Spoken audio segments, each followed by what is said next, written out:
presenting by Deep Music। नमस्कार दोस्तों, नए नए छत्तीसगढ़ी गाने सुनने और देखने के लिए हमारे दीप म्यूजिक चैनल को अभी सब्सक्राइब करें और बेल आइकॉन के बटन को क्लिक करें।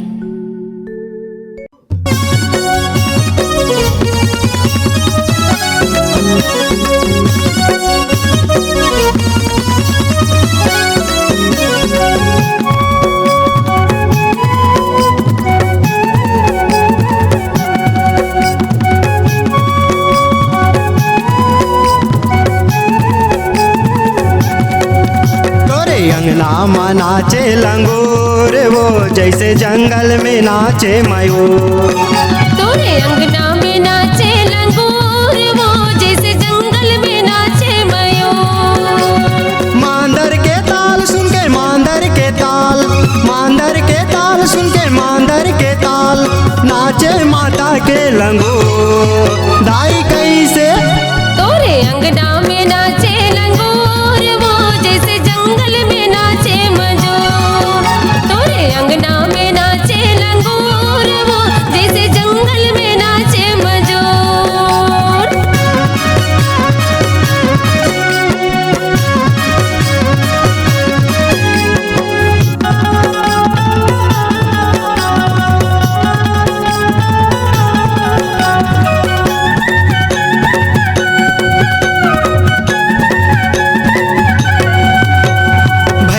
लंगुरवा दाई के दुलरवा मैया के सुंदर कहनी कहते हैं। झूलना मादाई तोला झूला के माता के महिमा गुण लगावते हैं। माता की महिमा गुण लगावते हैं, माता की महिमा गुण लगावते हैं। मांदर के ताल सुन के मांदर के ताल, मांदर के ताल सुन के मांदर के ताल माता मायारू लंगूर। दाई कैसे तोरे अंगना में नाचे लंगूर वो जैसे जंगल में नाचे मयूर।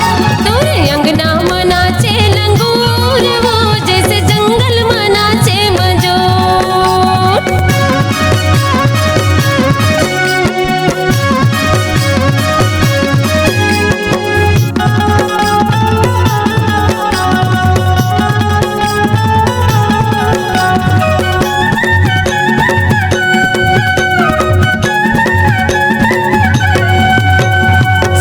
बहिनियाला हृदय में बसा के दुनिया माँ तोर सोरे उड़ते। 16 सिंगार करके वो मुर्दाई मन मोहनी तोर मूरत दिखते। मन मोहनी तोर मूरत दिखते हैं, मन मोहनी तोर मूरत दिखते हैं। 16 सिंगार करके 16 सिंगार, 16 सिंगार करके 16 सिंगार माता मायारू लंगूर।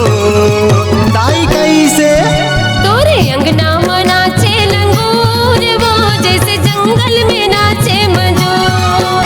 तोरे अंगना में नाचे लंगूर वो जैसे जंगल में नाचे मयूर।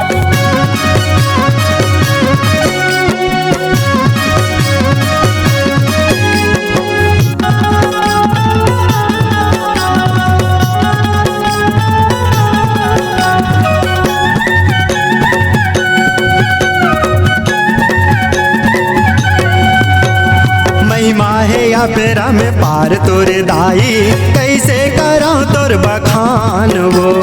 तोरे लाला तोरे दास छोटू को सरिया करे तोरे गुणगान वो।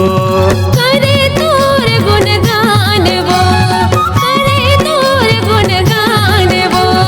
मुर्गी तेला सुन के मुर्गी तेला, मुर्गी तेला सुन के मुर्गी तेला माया कर ले जरूर। दाई कैसे तोरे अंगना में नाचे लंगूर वो जैसे जंगल में नाचे मयूर। तोरे अंगना में नाचे लंगूर वो जैसे जंगल में नाचे मयूर। मांदर के ताल सुन के मांदर के ताल, मांदर के ताल सुन के मांदर के ताल नाचे माता के लंगूर। दाई कैसे तोरे अंगना में नाचे लंगूर वो जैसे जंगल में नाचे मयूर। तोरे अंगना में नाचे लंगूर वो जैसे जंगल में नाचे मयूर। तोरे अंगना में नाचे लंगूर वो जैसे जंगल में नाचे मयूर। तोरे अंगना में नाचे लंगूर